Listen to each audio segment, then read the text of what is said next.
All right. Where's Well, my hello again, all the boys and girls out there in YouTube land watching. John and Ellie of Georgia Beer Reviews back at you again with another edition of Stout Sunday. And joining me this morning, we have Robert the Whiskey Scout from Kansas. We've got Jeremy Vinson from Arkansas. We've got Ronald Terrio, Louisiana Beer Reviews down there in Louisiana. And we've got Michael Kormaroff up in New York. Good morning. Welcome, gentlemen. All right, so let's go ahead and get right into it. We'll start with Robert the Whiskey Scout. What are you drinking this morning? I'm drinking one you sent me, John. It's from Lion Creek Brewing Company. Stouts for Staying Alive, Pastry Stout Series. Cookies and Cream Stout, episode 1. So that would mean there's probably going to be more episodes. And it talks about, I drink stouts to blend in. You know, zombies don't mess with other zombies. So that's a little bit of advertisement. It's 8.3% alcohol by volume, and it's from Peachtree City, Georgia. All right. About 15 miles from here. Yeah. All right, cool. So, Jeremy, what you got? I have one out of Springfield, Missouri, Mother's. It's called Winter Grind. It's a 6% coffee stout. What they're saying is like a cold brew coffee, rich roasted malt. So, anxious to try that one. All right. Yeah. I got to try that one the other day. I was very pleased with it. So, thank you, Jeremy. It's fine. It's pretty good. All right. Ronald Terrio, what you drinking on? First, I want to say I hope y'all don't take offense that I don't do beer trading. I just don't get into it. But I see that y'all do a lot of it. And I don't want you to think I don't want to be part of the crew or something like that, you know. I just get so many beers around here. I just Yeah. get We some do in. beer trading in person when we meet up. It's Yeah. so, Sure thing, Ron. What? It's your thing, Ron. It's all right. Nobody's worried about that. And I just wanted to I was thinking about that over the last week. I said, I hope they don't think I'm trying to be like standoffish or like I don't want to be part of the crew. I just don't do. I did a little bit of that beer trading and I was like, oh, this is a hassle. I don't want to do it. But if other people want to do it, that's fine. But anyway, Louisiana Imperial Porter Reviews presents Combs or Gomez. It's a Baltic Porter Oak Flakes. That's what the name of it is. Baltic Porter Oak Flakes is 9% alcohol. It's in a 500 milliliter bottle. It was $3.99 for the 500 milliliters from a little town in Poland, which used to be part of Germany. now, what's the little town in Poland called? Let's all pronounce it together. It's called. Is there a problem? It's called Miloslav. And before and up until 1919 or 1918, Miloslav was called Liebenstein. All right. It used to be Liebenstein. So there's mine. Very nice. That's probably as good a pronunciation as anybody would have given on that. So kudos to you for that. Michael Kormaroff, what are you drinking this morning? This is from Springdale of Jack's Abbey in Framingham, Massachusetts, called Brigadero, and it's a breakfast stout at 7.5%. And as I mentioned before we came on the air, Jack's Abbey themselves only do lagers. So this is their ale division that produced this beer. And this is the first time I'm having it. But I have had some of it earlier, so I'm ready to do my review. All right. And what I've got today is another one from the Duck Rabbit. This is their milk stout, 5.7% alcohol. Never had it before. The amber ale was kind of strange, so I'm interested to see how this one is. Okay. Could you hold that label up to the camera? Yeah, it's an interesting label. So if you look at it from this way, it's a rabbit with the ears. If you look at it starting this way, it's the beak of the duck. So it's a duck rabbit. Yeah, I see that. Is it a duck or is it a rabbit? Is it a duck or is it a rabbit? I've had that stout. I bought it in Louisiana once and I never saw it again and I loved it. Okay. Well, I've got high hopes for it then. All right, so let's see really quick. We've got Paul Middlefra in the chat. Good morning to you. Happy Stout Sunday. We got Blake TV, Jeremy Vinson, Joseph Pessamato. You want to join, Joe? You're more than welcome to. Drunken One, good morning. All right, so cheers to you guys.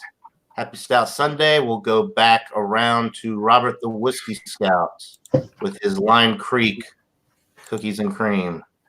You get the typical, the roasted malts are not, they're there, but they're not super bold in the nose. There is a chocolate note to it. And that's really, there's some sort of almost like a wheat bread, baking wheat bread note to it that's going on, but that's all I really get on the nose.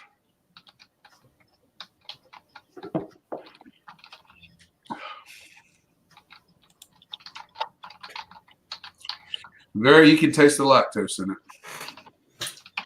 That's up front. The roasted malt ain't as bold as they are normally in stouts. This is not like an imperial stout where the roasted malts are slapping you around. They're there, but they're really kind of they're just hanging around. The chocolate's kind of bold in this. The lactose really comes through in this. But it's also not very creamy. I expected it to be more creamy than it is. It's not drying like the one I had a couple weeks ago. It's not like that. It's not like where your tongue sticks to the top of your mouth. It's just not very, I don't know, I expected more creaminess for some reason. With the name of cookies and cream, I kind of expect a certain amount of creaminess.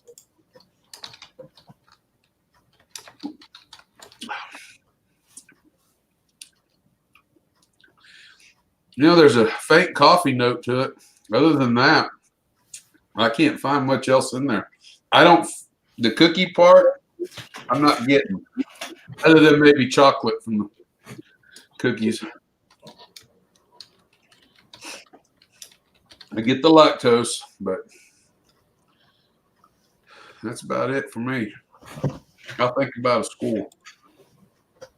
All right. Pretty straightforward. Trish says, good morning. Trish, I thought you were joining Stout Sunday today. Where are you at? Yeah, right. She had a fancy stout she wanted to show off and nowhere to be found. She got her Rod J shirt on too. There's still room on the panel, Trish, if you want to join. All right. Brandon says, cheers, stout drinkers. Cheers to you. Get your wife on here, Brandon. All right, so let's go to Jeremy Vincent next with his Mothers. Let's go to, as far as appearance goes, it was like a one finger head at the beginning, beige khaki head. It's totally dark. Well, kind of a brownish, real dark brown. Go to the nose on this one. Instantly coffee. If you don't like coffee, this is probably not going to be one for you. I love coffee. I do too. It's just overwhelmingly coffee. You get a little bit of the dark roasted malts in there, and that's pretty much all you're getting on the nose on this one, because it's just overwhelmingly coffee to me on this. Here we go. Cheers. Going for taste. Cheers. Clink. Again, a real strong espresso type coffee. Real bold, not too bitter. It's got a little bit of sweetness to balance it out. Let me see.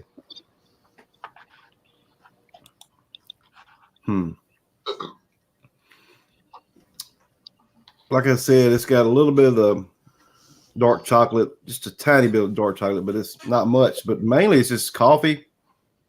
You could replace this with a coffee in the morning and you'd be doing good. So we'll drink on a little while longer and think of a score. All right. Yeah, that's one thing I noticed with that one. Yeah. It's the cold brew coffee is so much more intense than regular coffee, and since they use the cold brew in there, it just seems to be the dominant flavor. Not that that's a bad thing, but if you don't like coffee, you ain't gonna like that beer. Yeah, that's why I guess. Well, at least you got to give them credit for getting it right. I mean, they named it coffee stout, so Right. Oh yeah. So I guess it's kind of holds true to what their vision of this beer was. So. Right. All right. We'll come back around to you here shortly. We got to go to Ron Terrio in Louisiana with his Gomez. Gomez. What? Wasn't he like a character on what was it, Addams Family? Addams Family. But I don't know how to pronounce it. Combs. Oh, Combs. There's an eagle, cartoon eagle, Combs, Gomez, Baltic Porter, Oak Flakes. Oh man. I'm pouring it.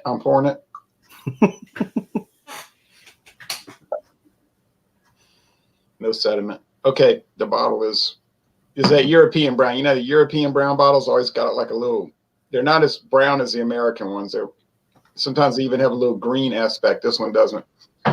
Okay, the head. When I first poured it, the head was thicker, but it was never thick. It was just thicker than thin, like medium. It's dark brown. If I had the sunlight hitting it, it would be ruby at the bottom, which looks pretty. The aroma on this Baltic Porter is chocolate. I can't believe they don't add chocolate to it. I mean, how did they get this chocolatey aroma? It smells like a chocolate drink. Dark roasted malts. Now the flavor. Same. Chocolate. Now I'm picking up a little black cherry. Cream. Little coffee. Dark roasted malts. Dark brown bread crust. It's dark roasted, but it's not burnt. A lot of companies cannot achieve that. They get it so dark roasted, it's like you're drinking the ashes from a little cigar. The body's high medium, but maybe it's just medium. The finish is like kind of like midway sweet to dry, so it's not too sweet, it's not too dry. It's just like it's kind of like what Frank told Tony in the movie. He was like, "Fly straight, quiet, low profile," So it's really a pleasant beer, but at 9%, holy smokes, you gotta watch 500 milliliters. Yeah. Oh, you know this is gonna be a high score. The alcohol is pretty well masked. Well, it's masking the flavor. It may not be masking the reaction later.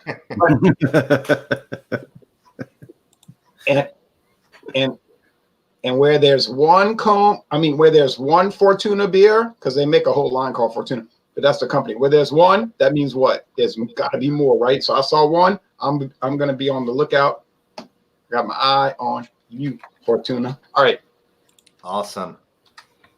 Man, I wish I could find some I can't find Polish beers really at all around here. The one I've been looking for, that Zwiecz one that you had, and just Polish beers in general are not common around here. Right. And the Zwiecz, which in German was called Sabus, we don't get Polish beers around here. So when I saw this thing from Miloslav, formerly known as Liebenstadt, I said, "Oh, I gotta buy it." But right. What's funny about these European beers? There's so many varieties they make, and if they send them over here, we'd buy them and try them, right? Right. Yeah. So my advice to Europe is send them so we can buy them and try them. There you go.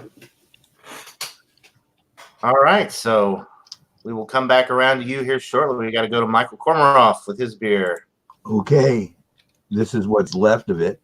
What it looks like in the glass. Let's see, get you a closer look at it. The head has kind of gone down. I don't know if you can see at the top of the lacing. It was more up to here when I first poured it. Now it's down to just a smaller tan head, and it's dark brown. You cannot see through it well, but then you can, I guess, see little maybe red tinges through it. The nose it's actually pretty complex. Roasted malt, like a black coffee kind of, some milk chocolate maybe in the background, and maybe a little bit of dark cherry as well. So very lot of stuff going on in the nose. Let me taste it. Cheers. Cheers. Wow. It's very good. Now it's interesting. The nose led me to believe it was going to be sweeter than it is. It's not really sweet. It's kind of like there's milk chocolate in the taste, which I think has become the lead taste now. And you can still taste the coffee. You can still the roasted malts, but like Robert's, the roasted malts are more in the background. They're not a lead taste here. But you can tell they're here. They're just not as a lot of stouts. This is a breakfast stout. The roasted malts would be the main character. Here, they're just kind of in the background, at least in the taste profile. I'm thinking if there's anything else. You get the coffee in the taste as well. I think the best thing about this beer is all those flavors are integrated really well, and it's very well balanced. I'll come back and give you a number in a little while as I mull over it. All right. Well, I'll go really quick here. So the Duck Rabbit Milk Stout. It smells very malty. I'm actually getting a lot of dark chocolate, some caramel notes on the aroma. The appearance is dark brown, almost black. The head, as you can see, has died down completely. There's no head retention whatsoever with this. A little bit of toasted bread aroma. That's about it. It definitely smells like it's going to be more on the sweet side, which I don't mind at all. So cheers. Cheers, John. Cheers. You like sweet stuff, huh? I do like my stouts more on the malty side. Taste follows the nose. It's interesting. I got like a little sourness with that amber ale. I'm getting that same type thing with this, which is interesting. I don't know if that's from the malt that they're using, from the hops. I don't know. It's definitely different and unique, and obviously consistent with of the two beers that I've had from Duck Rabbit. It's the same quality that I'm getting. Yeah, definitely a sour note. Dark chocolate, caramel sweetness, some nice toasted bread notes in the middle of the sip. It's just strange with that sour note. It's got a sourness in that beer. Really? Yeah. Is it a good type of sour or a? It's a little off with this beer. I feel like it shouldn't have that taste. Yeah. I mean, it's not a dating issue or anything. The amber ale had the same thing, so might just be something in their brewing process that gives their beers these flavors. Carbonation is medium. The body is medium to almost heavy. The finish is kind of on the sour side. A little of that roast, almost. It's not a charred thing, but the toasted bread notes, darkly toasted bread, kind of lingers on the finish. A little bit of bitterness, but more malt forward. That sourness just kind of makes it off for me. Hey, John and Neelate, Yeah. you want me to read what I wrote 5.5 years ago about it? Yeah, actually, I do. I want to hear if you picked up on any of the sour notes I'm getting here. Okay, this is a short thing. This was from February 28, 2014. The Duck Rabbit Milk Stout has a medium beige head, a medium beige creamy head, some lacing left behind, and a dark brown appearance with some visible bubble streams on the side of the glass. The aroma is of sweet, sugary brown bread crust, milk powder, chocolate powder, and even a touch of black cherry. Taste is of all that, with a nice, subtle balancing bitterness to follow up. Mouthfeel is thick and velvety, and the Duck Rabbit Milk Stout finishes powdery, dry, easygoing, and smooth. Overall, this is an outstanding beer. I love it! ! And I gave it an extremely high score in the 90s. Yeah, and that was my old rating scale. So now today that would be like about a 90, 96 out of 100. Sorry, that's the way I felt about it. But I only had it once, you know. Right.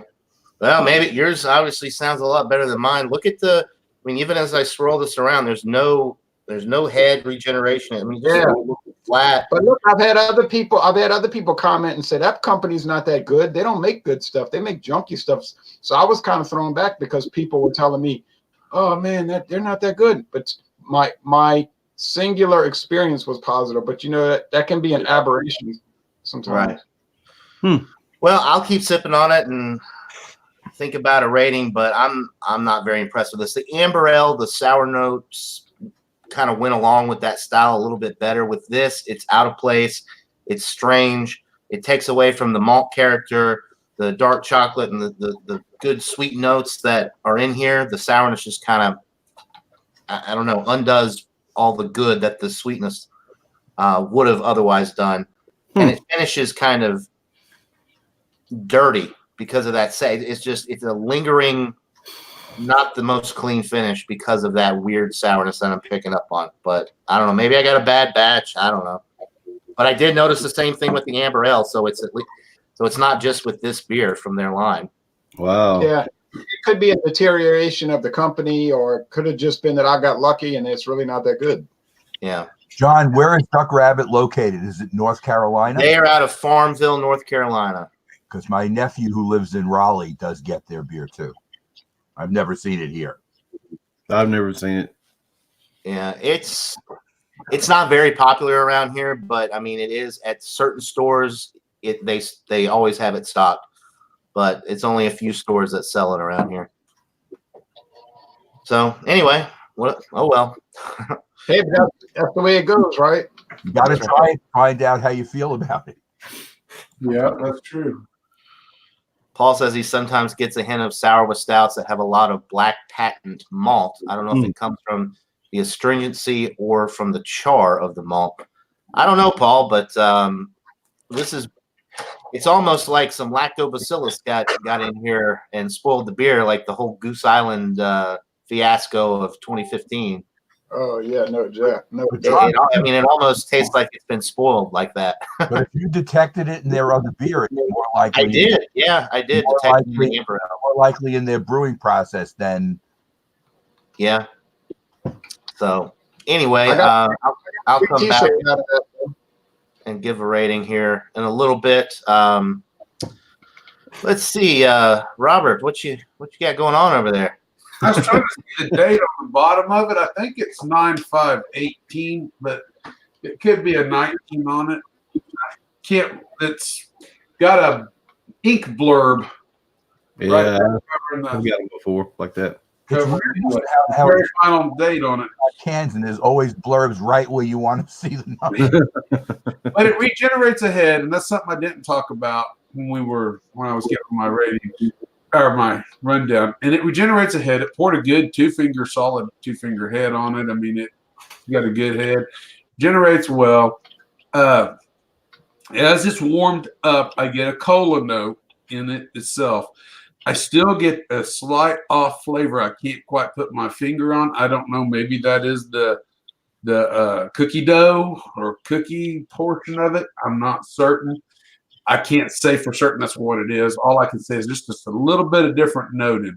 Now, everything in this, like the dark roasted malts, everything is kind of well balanced. Nothing really over dominates anything else. The cola note, like I said, comes out as it warms up. It regenerates ahead real well. It's carbonated. I kind of like it because it's real. I'm going to use the word sessionable on this for 8.3% because you don't get a lot of alcohol in the flavor at all. And if you particularly like the balance in it, some people like a certain bold flavor and they're looking for that. If they don't get it, then if you like a beer that's got nothing really or stout that's got nothing really overly dominant in any one feature, it's really a good stout in that aspect. It makes it sessionable. So I want to give it a 90, an even 90, because it's good in a lot of ways, but it's not there's not one thing that I can sit there and go grab onto and go, yeah, man, this makes it excellent. You know, it's missing that whatever it's got there, but it's definitely it's an A minus. It rides that line. Yep. I'm with you. It kind of was lacking a little bit of the cookies and cream flavor for me personally. I was expecting a little bit more of that, but I agree. Overall, it's still a tasty stout. If they hadn't labeled it as a cookies and cream stout, my rating would have been much higher. But because it has that cookies and cream designation, you're expecting that, and for me, it fell a little bit short. Yeah. As well. Like I said, I can't unless it's that strange little flavor. There's a strange little flavor there, unless that's the cookies coming through, and I'm just not perceptive enough to get that. Well, I've had plenty of cookies and cream in my lifetime, and trust me, it's missing some of that cookies and cream flavor. I'll trust you on that, John. I will. So anyway, that's my take on the Lion Creek Brewing Company Stouts for Staying Alive. All right, so that's a good score. We'll go to Jeremy Vincent next with his winter grind there. What are you thinking, Jeremy? All right, again, winter grind, 6%, Mother's Brewery, coffee stout. As it's warming up, it's actually getting a little bit more bitter. Which, if you like bitter, that's good. Could have used a little more sweetness to it, I think. But it's not a balanced beer because it is what it says it is. It's a coffee stout. I guess they're trying to go for more of the coffee on this stout here. And saying that, it holds true to the style. I'm going 95 because I like coffee. If I didn't like coffee, I would give it a B. Man. Yeah, it would be. It's just too much. It's really coffee forward on the taste on this one. So, but it's great. I love it. Awesome. Cool beans. Cool beans. All right. So 90 to 95. So Ron, I think Ron's score is going to be a little bit higher than both of those from what he was describing there before when he got into the beer. What are you thinking, Ron? Yeah. First of all, it's really getting on my nerves. You know, like I'm listening to y'all talk and describe beers, most of which I've never had. But I mean, it's really getting on my nerves because I read all these foreign websites, and I was looking at Gross while we were y'all were talking, and I was like, I say, wow, we only get Gross, which is good. I like Gross, okay. Yeah. But then it's like, oh, we make Gross. Oh, and these other 20 beers, these 20 other beers that you can't get, like the Gross Cannon. It's like, why can't I get this? I'm sorry. I didn't want to come on Stout Sunday and have a nervous breakdown, but it's like, Oh, he's breaking something. Look at that. I'm mad about it. It's like, what's going on, man? He just karate chopped his table in half. Do you see that? Whoa. No, just a towel. Man, I'm drinking a bunch of IPAs that taste like fruit salad when I went camping in 1979. Fruit salad. Shane Fudge has a I think Shane's got that brand. Okay, look. Yes, I'm with you, Jay. All right.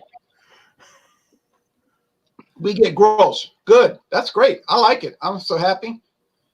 But there's like 12 others we can't get, like the Gross Crash the Cannon. It's 11%. You know how fast I would buy that? Faster than you could think. I would buy the Carlsberg Special Brew. It's 10% alcohol, but I'm game. But no. Oh, no. We can't get it. All right. I'm sorry, John. It just irritates me. It is irritating, especially when it seems like all these other countries are getting all the good stuff with these brands. Like it's Grolsch, for example. They make great beer or a great beer. Will we ever find out about their other beers? Probably not. But no. Look what it says.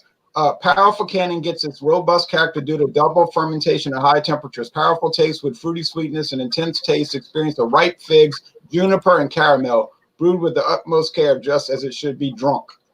Yeah, right. So it's 11.6. Oh, I'm sorry, 11.6. Oh, man. But here I am sitting over here, you know. Paul Not says, getting, "Yeah, welcome." Are you upset enough that we're going to have to make an intervention? intervention. You can just give me the gross can, and I'll review it. And Their bottles are really good, and I see that a lot of the home brewers use their bottles, reuse them, the gross.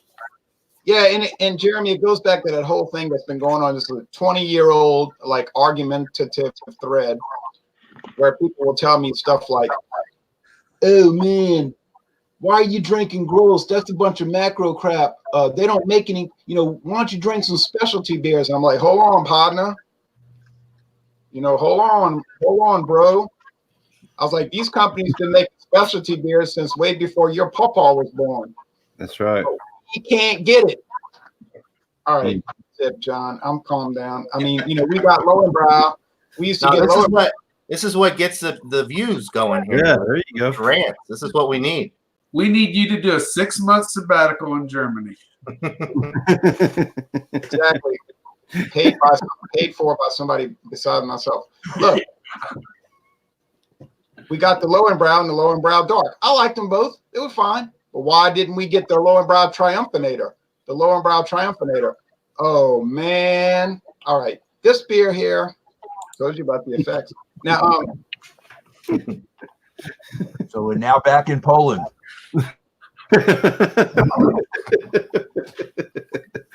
Oh my goodness. see, I caught that. I caught that. And that was it was a little cruel, Michael. Anyway, How good is it? oh, it's good. How good is it? Okay, it's a 96 out of 100. Oh, That's very good. Oh, it's dynamite. It's so creamy. It's so chocolatey. It's so coffee. Not so much coffee, but chocolate. And the char is there, but it's not.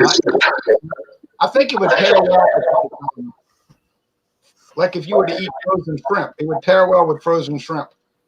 I don't mean frozen shrimp that you put in the oven. I mean frozen shrimp that you ate frozen. I've seen that done on the internet. I have too. I thought Alex. Yeah. Alex will do it Friday night. It's about the most bizarre thing I've ever seen. Yeah. Like Alex, you need to do something. Heat that up, don't you? No. Hey, you know what? Until Friday night, I thought I've seen it all, but I learned a lot Friday night. Oh, It's yeah. that I'm not on the Fandango circuit because it sounds interesting. I get to watch the reviews, but I'm not present live.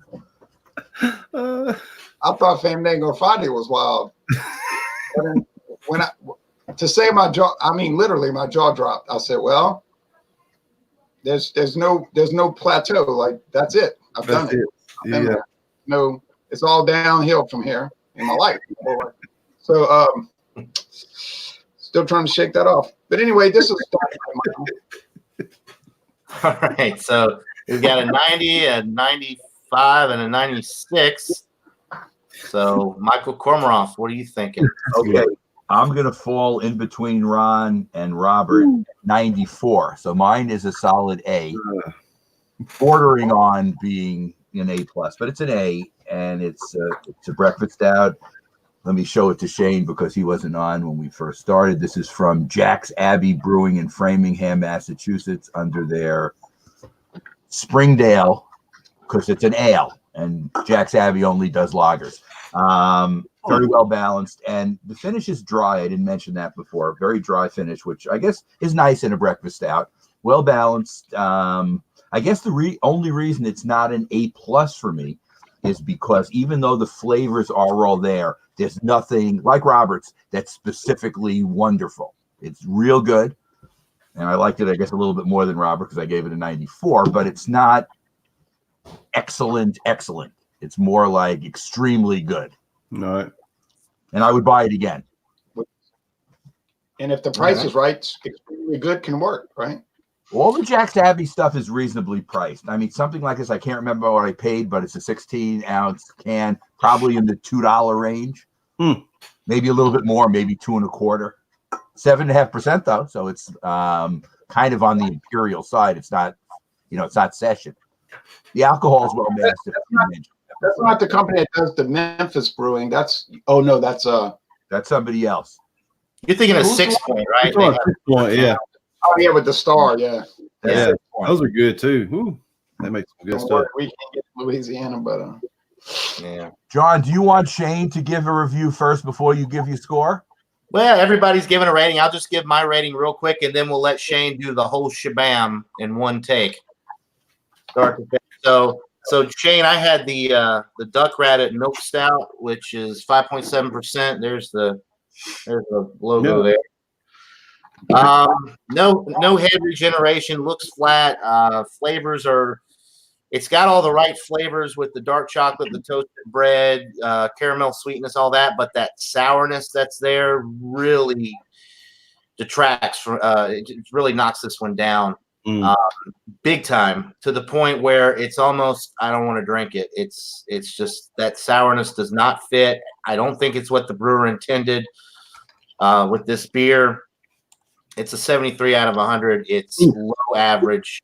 oh, that's bad. Really not enjoying this beer. You think it got It's infected? not undrinkable. It's not a straight bad beer. It's not into the D range. It is on the low end of average. If that sour note was not in there, this would be a B or an A beer easily, because it's got those good flavors in there that I want from my stouts, but they're just masked by that overwhelming sour punch that just does not fit within this style of beer. 73 is a C minus in your scale? It is a straight C, barely. 71, 72 would be a C minus. So it's a straight C, but barely. That's the worst score I think I've ever seen you give one so far. Wow. I did a review yesterday. I gave a D on something. Yeah, but I'm talking about on Stout Sunday. On Stout Sunday, yeah, definitely.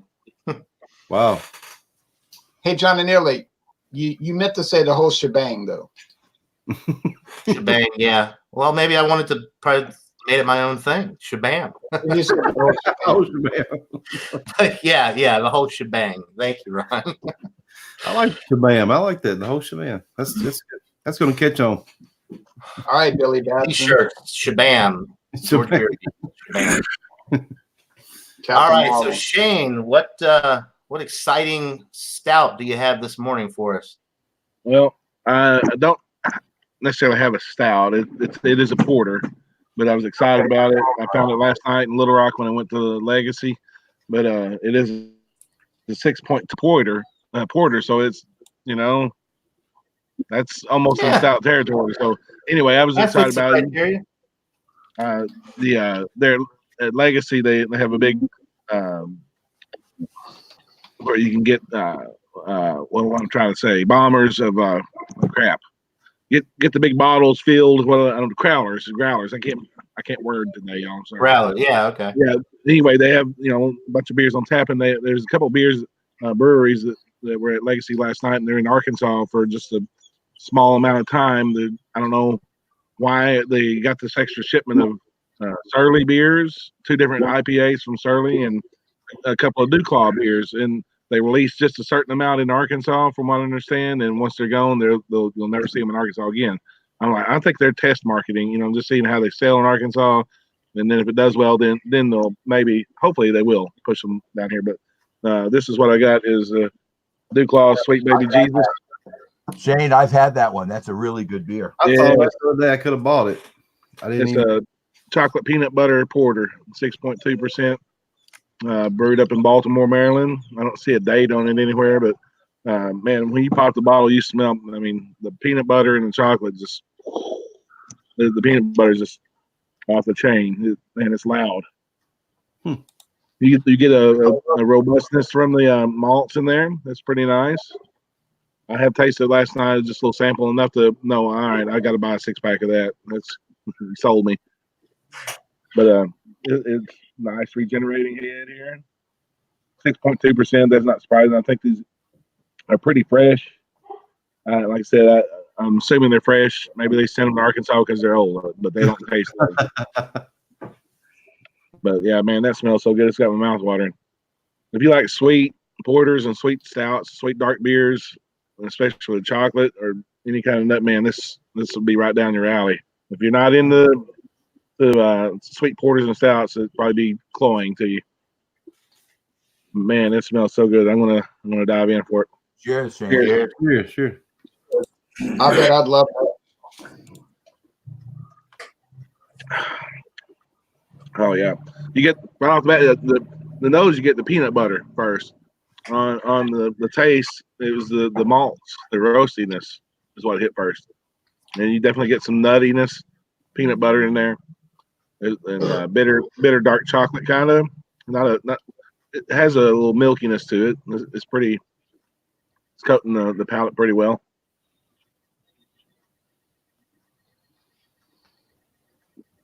Yeah, that's a good beer, man. If you like chocolate peanut butter porters, I would highly recommend this one.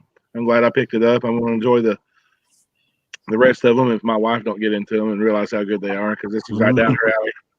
But, yeah, this is good. I don't know. 6.2. You don't get any of the 6.2. There's no burn at all. It's just sweet, easy to drink beer, and it's for those peanut butter lovers, and it's mighty tasty. You ought to try to find it if you get it in your area. I'm glad I got a chance to get it. Jeremy, you ought to try to catch it while it's in the state. Yeah, I had it. I could have bought a bunch of it. I was like, I've seen people review this one before. I didn't realize it was not common. So Dewclaw, where are they out of? Dewclaw, Baltimore, Maryland. Baltimore. Yeah. Okay. Yeah, Surly out of I don't know where Surly is. Minnesota, I think. Maybe. I'm not sure where Surly is. And Dewclaw, both. That's what the guy told me at the liquor store last night, that they just released like each little beer store in Little Rock, I guess, got like a case or two of each, and then once it's gone, it's gone. It's kind of weird. I don't know why they would just release just such a small amount and say, well, that's all you get. Sorry. Sucker. Shane, if you had to put a number on it rating wise, what would you give it? Oh, I think this is about a 97. Okay. I liked it a lot too. Good. I had it. I liked it a lot. So. Have any other guys had this at all? I should have No, bought but one. it sounds delightful. I'm sure I would love it. I love peanut butter and chocolate. The combination of those two flavors, whether it's in a porter or stout, I think that's just an awesome flavor combination. I think it's pretty well balanced too. It's not like super sweet. You think when you smell it, it's going to be super duper sweet, but you drinking the hot bitterness and the roastiness, kind of roastiness you get from the malts. That bitterness kind of balances that out, so it's really not overly sweet at all. It smells like it will be, but it comes across pretty well balanced. You get some bitterness in there. Right. I was going to say that I bought mine several years ago when my daughter went to school in Delaware. Delaware is a border state to Maryland, so they must have a lot more supply of Dewclaw stuff. I'm not saying it's not available in New York. You probably could find it here because we're only 3 states from Maryland, so it's fairly close by. But it's a matter of distribution. These smaller breweries don't have massive distribution sometimes. Yeah. So that's marketing in Arkansas. Maybe they're going to be having more distribution. Maybe so. We're getting new beers all the time. I mean, finally, it took years for Arkansas to catch up. I went down to Jeremy. I went down to Lost 40 yesterday and picked up some fresh Trash Panda. Oh, cool. Picked up some 4-pack of Snake Party. Ron, you've had that one. I've sent you one of those, the double IPA from Lost 40. Man, it is 10%, and man, you can drink a whole 4-pack of those and not even realize it. And until you stand up and you're hammered, Stand up. that beer will sneak up on you. So Don't drink 4, folks. I think one of those, and you feel it. You definitely feel one of the. But it's only like 3 days old. I think the date on it. Down there, I gotta get down there. The first time I ever drank the Snake Party, my wife was driving, and I drank like 2 of them in a row, just going back. And I was like, it's like I was drinking a 15%. I don't know if 10% is right on that, because it's like it hit me hard. I was like, man, these things are. But they're so easy to drink. You don't really realize. And it was like, Would you say 90 Night's the best they make? 90 Night is awesome, and I was so disheartened because that's the reason I went and lost 40 yesterday. Get a couple of 4-packs, maybe of 90 Night, because I have a 16 up to last year vertical going, and they sold out the day they released it all. They sold every can, and it kind of ticked me off. They ought to know better than do this. Just open, like if you want to come in and buy 70 cases of it, they'll sell it to you.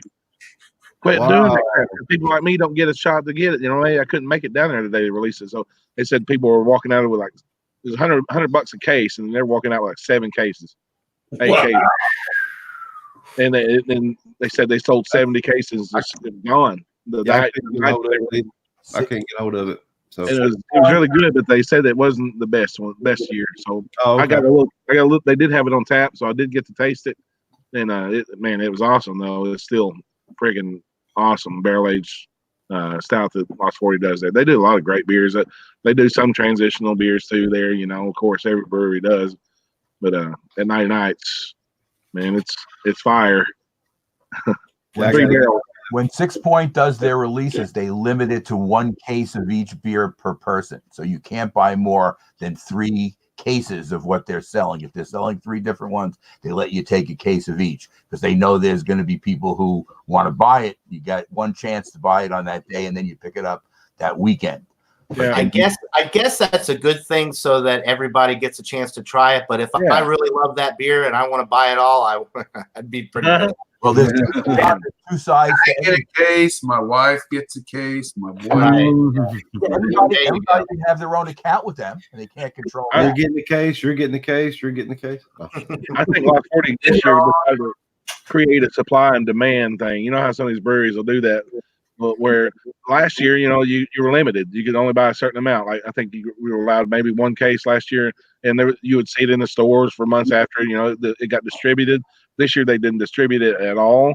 They let you buy as much as you wanted that night, and it was gone in one night. I hadn't seen 90 Night go that fast. I've seen it set around on the shelf for like a year or two. Not just no one is just sitting there, and then they can create their own supply and demand and get rich real quick. And that's what they did this year. You bunch of assholes. Jeremy, you weren't there the first day either, so you didn't get any of the 90 Night either. No, I got the first one that me and John tried. That was the first actual stout I got to liking was the Forest Queen, and it is lighter bodied. It's not as good now after I've drank a lot of these other ones. I think it's more of a sessionable, like kind of getting you into the stout. Yeah, it kind of reminds me a little bit of the Samuel Smith's Organic Chocolate Stout, which is like it's got the chocolate flavors in there, but it's almost more of like a malt beverage. It doesn't have the body of a stout. It's got really good chocolate flavor, but it doesn't have necessarily the roast, like the roasty toasty notes in there. I agree. But yeah, I loved it. I still thought it was an awesome beer. It just didn't really. Yeah, if you gave it to me blindfolded and I just drank it and you told me to tell you what I thought, I would say, oh, this is just a really good brown ale or something like that. It didn't necessarily have like a stout quality to it. Exactly. Good though. But the night's better. So before we go get off air here, I want to address a question in the chat. Paul Medifra is up there in Canada. He says he's curious how you guys come up with these odd gradings. I usually use half marks, 80, 85, 90, etc. I don't know. It's well, Ron rates. We all kind of 0 to 100 here, at least on Stout Sunday. So if you go 80 to 85, 80 would be an A-, 85 would be a straight B. I mean, you could do it that way, Paul, and it would be you get the same effect, I guess. But yeah, when you drink so many beers and you're doing all these different reviews, it's good to have those numbers in between to kind of differentiate. Yeah. Like, is it an 80? Is it barely a B, or is it like an 82, 83, which is getting more towards a solid B? I just kind of like to split it up that way. I know Ron does it the same way on his channel. I don't know. Anybody have any comments about that? Go ahead, Robert, if you want. Go first.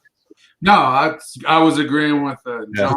Because what I was going to say is the place we get into problems is that when we get to 100, because when we get to 100, and this is where we've had discussions about That's this it. That's where you can go. that's kind of like as high as you can go, unless you want to start, artificial stuff where you're going to go past 100. But it's whether if you, so far in my scale, I haven't gotten past 99, but that doesn't mean I can't. So, and that's actually Paul stirring up controversy. This is where Ron and I disagree a little bit, I think. For me, a 98, 99, and 100, that's world class. And you can't get better than 100. With Ron, 100 is perfect, and then above 100 is world class in your rating system. Am I right in saying that? Or Yes, because 100 is like a perfect beer. It's like great. Like this beer is so good.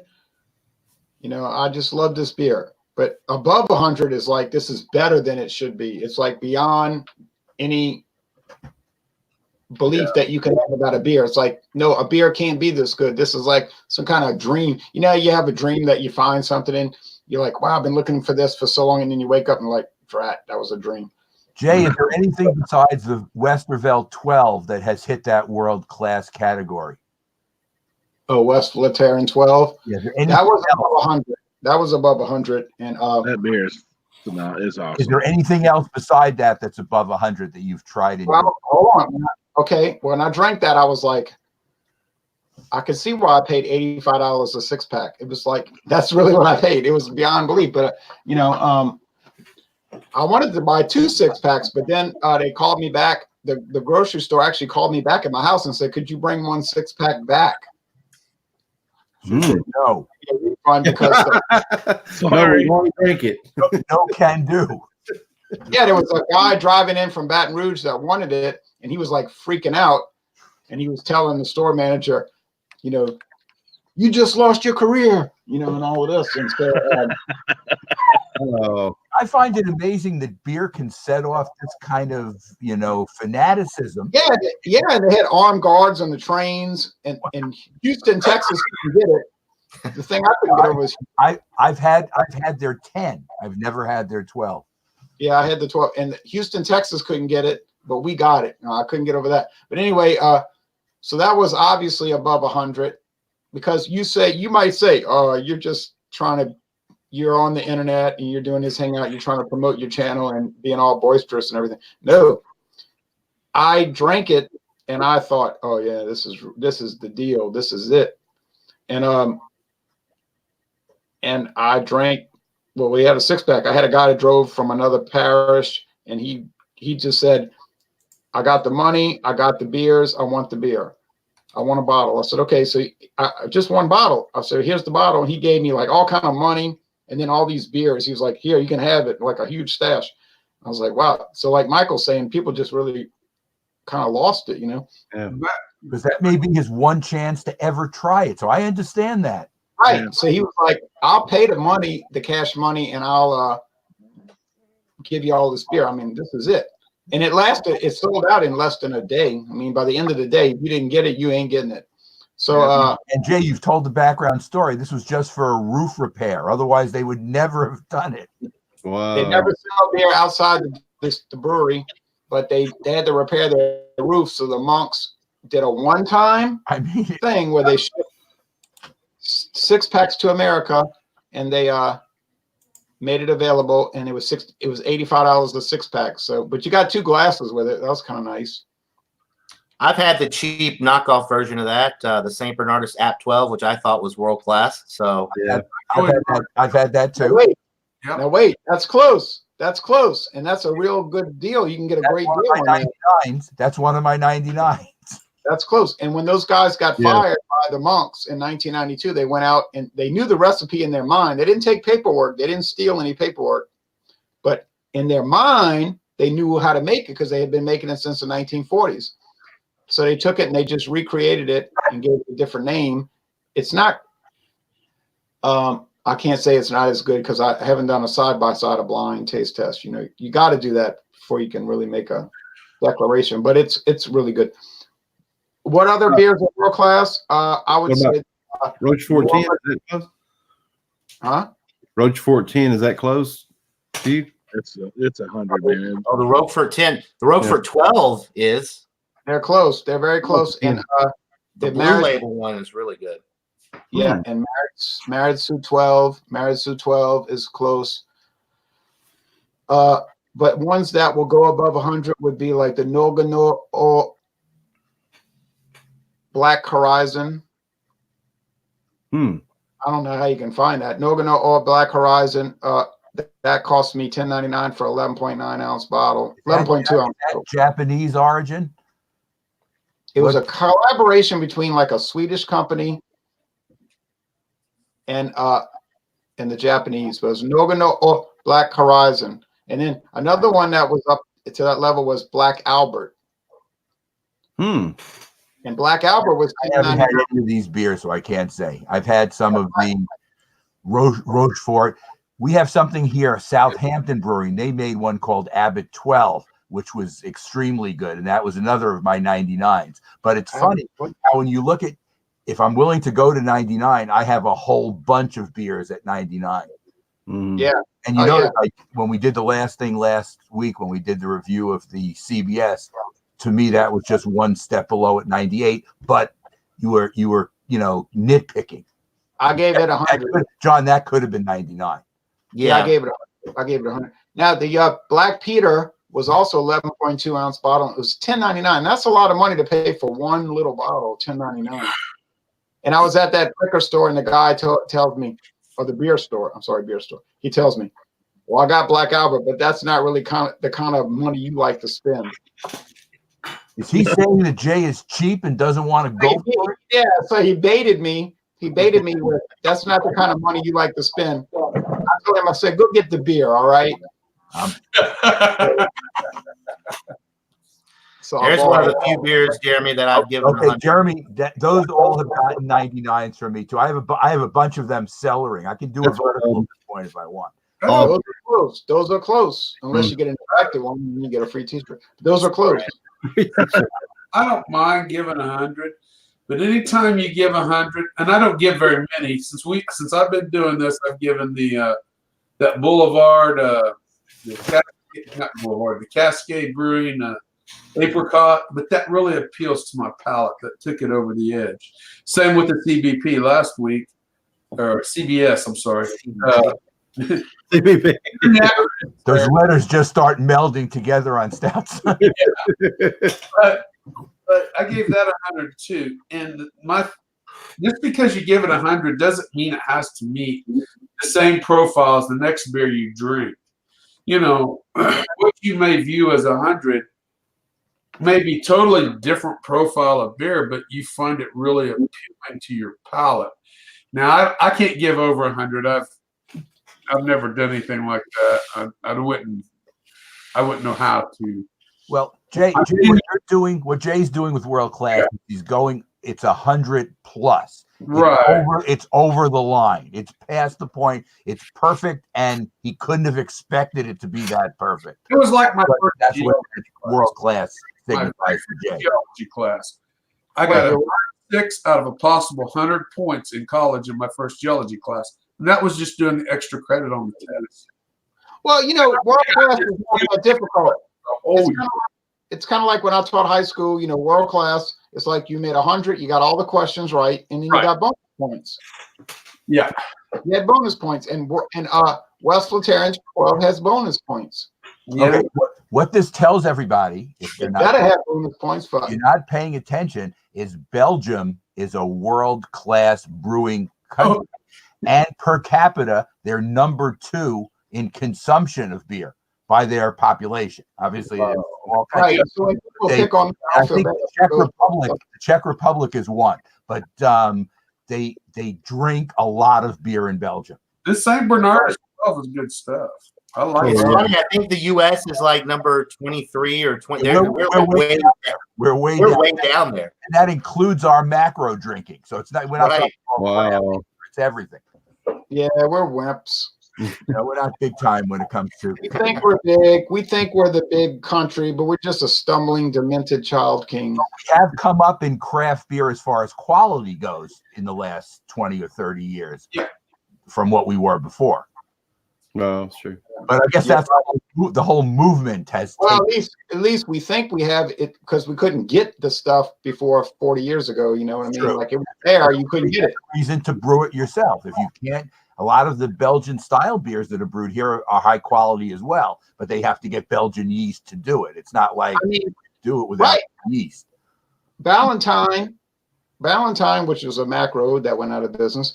Ballantyne was brewing India Pale Ale back from the 1930s, but then, of course, who could find it, right? So what good did it do? You know?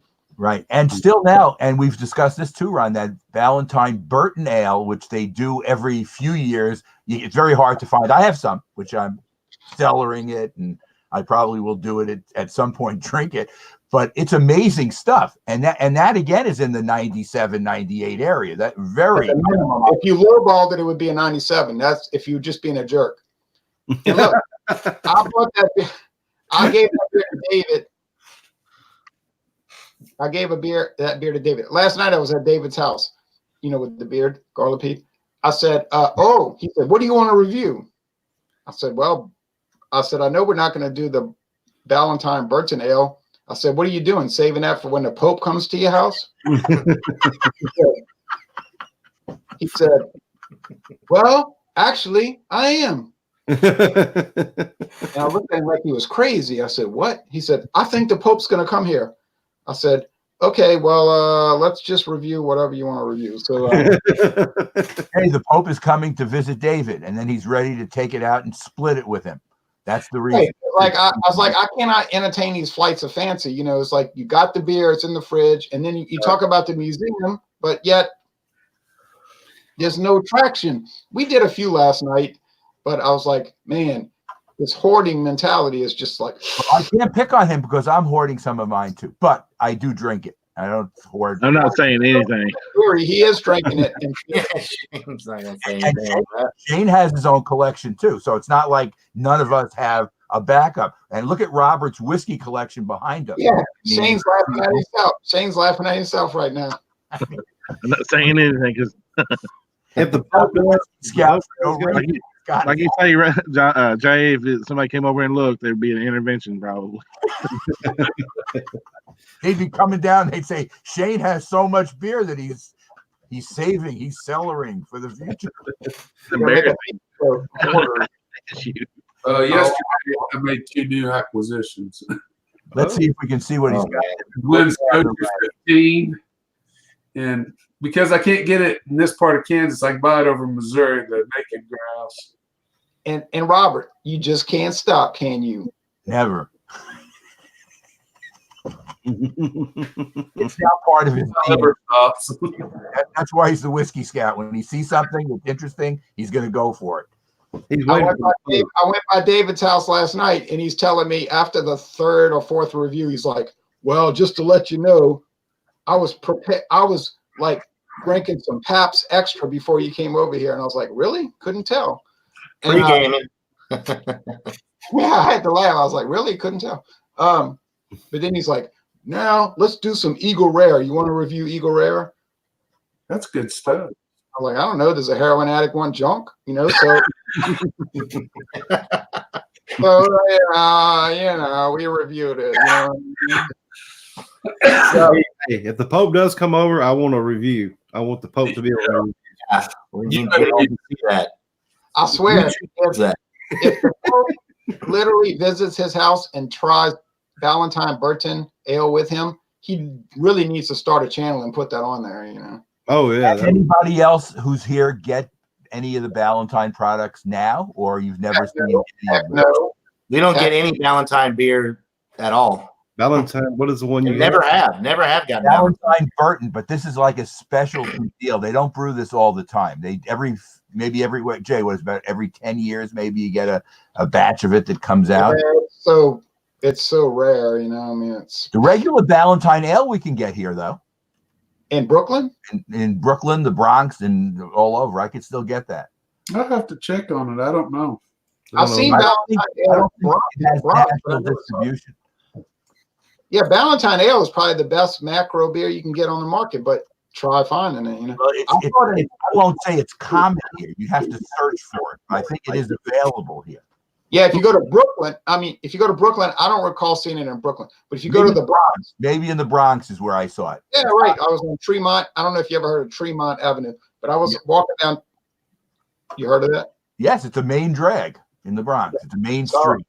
Yeah, so I was walking down Tremont Avenue, and I kept going in these corner stores. Every corner store I went into, they had Valentine Ale, cans, bottles, all kind of sizes. And I said, whoa, it's a strange thing. You go to Manhattan, you'll never see it, but you go to the Bronx, it's everywhere. And they had all kind of crazy craft beers that I never saw anywhere else, like the Anchor small beer. Well, I bought that so fast, make your head spin. But I mean, it's strange. The Bronx is a strange place. Michael probably knows that. It's a strange. It's different. It's different than the other boroughs. I was going to also ask everybody, have you seen the Anchor Steam Christmas beer? It's out in both their humongous Magnum bottle, and they're selling 6-packs of it as well. I saw it yesterday at Kroger. I'm going to pick up a 6-pack this week sometime. I always try some of it because it's different every year, and sometimes it's good, Yeah. and sometimes it's I great, and have a sometimes bottle, it's not so bottle good. in my fridge. I bought it at Trader Joe's. I wish I had been will get saving. I wish I have saved the bottles over the years, because each year it has a different Christmas tree on it, and then I could use them as Christmas decorations. But I hadn't been doing that. So Yeah, and they were all drawn by the same artist. I'm sorry, Jeremy. Oh, I didn't know that. All by the same artist too. Wow. Yeah. What about the Saint Bernardus Christmas sales? Anybody tried that one? Yes. Who? Yes. St. That's good. Bernard's Christmas I have ale. I have a bottle of that 2012 vintage of the Christmas Oh, ale. from 2012. Holy cow! What are you waiting on? It's getting. Go ahead and drink that Each sucker. year at Christmas, it gets there and like, all right, I'm about to crack it. I'm like, oh, I was gonna say, you don't want to wait too many more Christmases for that. Because if you drink it, then you don't have it. then you don't have it anymore. But then you're enlightened after you drink it, and you'll know. I did save a bottle of Saint Abbott 12's Saint Bernardus one time on accident. I bought a 4-pack, didn't even know. I mean, it was before I really knew much about craft beer, and I was in Wisconsin and stopped at a beer store, and I was like, well, what's that? It's a monk beer, it looks like. I was like, I'll pick it up. Why not? And I had no idea. It was Saint Bernardus Abbott 12, and I drank one right away and then drank, the other two. And then one of the bottles got put in the back of the fridge and kind of forgot about it. Then I would see it once in a while. I go, oh, man, I need to crack that. And I got to hearing about, well, you can age these like wine. I'm like, okay, well, let's let it just sit. And I let it sit for 6 years in my fridge. And when I cracked it, that was the best, probably one of the best beers I've ever had, in my life. It was awesome. It aged so well. And I've got a 2012 bottle. They hold bottle really extended periods of time. You can cellar those because they're high. Yeah. I've got a 2012 bomber of Abbott 12, and I've got some Westy 12, and they're both right about the same age. So I'm going to do before I go through the Westy 12s and before I drink that 2012 St. Bernardus, I'm going to. I have that night. I have to crack one of each just to put them side by side. Why don't you invite Jeremy over? He'll drive down. Come on over, man. Jeremy. Dude, we're only like 2 hours away from each other. Jeremy, We haven't met up yet, though. I can tell you with certainty, Shane, if I only lived 2 hours away, I'd have been down there. This is mind-blowing stuff, and I'm telling you, I'm warning you. We'd have put a serious dent in some of that Hey, stuff. John Neely, I was thinking about maybe driving to Georgia next year. You think I should do that? I think you should, yeah. You know where to find me. When you do that, you go pick him up and then just head up, and as you come through near Pine Bluff, pick up Jeremy and then head on to my house. And then by that time, Michael and the scout there can make it. We have actually, Yeah, Robert, you're actually closer to all of them than I am in Kansas. You're closer to everybody than I he's am. right on top of him. Yeah. Oh no, I can be at Jeremy's or Fudge's house waiting for Ron. Yeah, about 6 hours maybe. Yeah, I don't know. 4. Yeah. I'm probably, of everybody, I'm probably closest to John, I would think. Is New York closer to Atlanta area than Arkansas? Exactly close. No, it's still like a 16-hour drive. I mean, if you take a flight, it wouldn't be too bad. But all the flights are to about the same to everybody, pretty much. It's not New Orleans and Atlanta would be fairly. New Orleans is further, but not by that much. No, be about the same price. Once you get into the air, it changes the whole dynamic of everything and how you're going. Yeah. Right. I just assume drive. That way I can go anywhere I want in the city. You know, like I did the last time I drove. I was driving around. It's not. People think it's scary to drive around New York City. It's not really scary. It's sort of like an adventure. Yeah. I was in Chicago this last summer, and if it wasn't for my wife checking over my shoulder, I would have probably run somebody off the road. Yeah, that can be hectic. You know, Chicago and Los Angeles and New York can be hectic. See how Atlanta's not so great either. I've driven in plenty of Atlanta traffic. It's not any fun. It can be frustrating more than hectic. Frustrating. All right, I just looked at I gotta go, but thanks for inviting me. Let's we've gone well over an hour here. Let's go ahead and wrap up the live portion of this. Thanks to Robert the Whiskey Scout, Jeremy Vincent, Shane Fudge, Louisiana Beer Reviews, Ronald Terrio, and Michael Kormaroff. I appreciate you guys joining. Thanks to everybody in the chat. We wouldn't be here without you guys. Really appreciate you commenting and watching. So that'll do it for this Stout Sunday. I hope everybody has a great rest of the weekend. Enjoy your football. And until next time, everybody, cheers. Cheers, everybody. Yeah. Stay stout.